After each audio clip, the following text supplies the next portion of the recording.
Pasangan bakal calon wali kota dan calon wakil wali kota Makassar mulai mengerucut pada Pilwali Makassar 2024. Terbaru Munafri Arifuddin atau API menyampaikan pasangannya adalah Aliyah Mustikahil.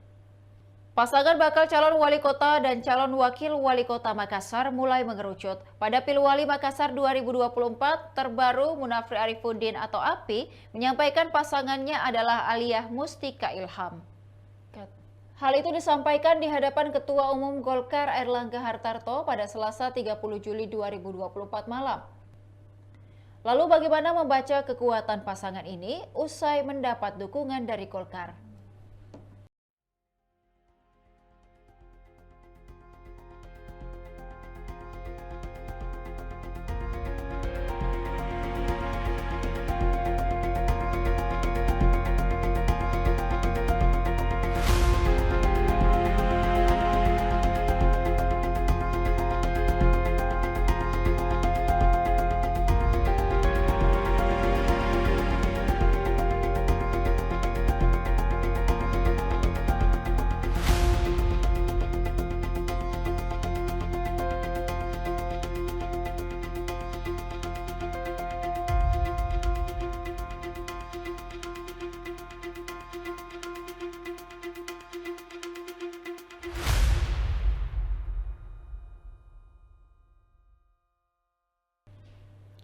Demikian Tribun Timur Hot News kali ini, saksikan berita lainnya hanya di kanal YouTube dan Facebook Tribun Timur.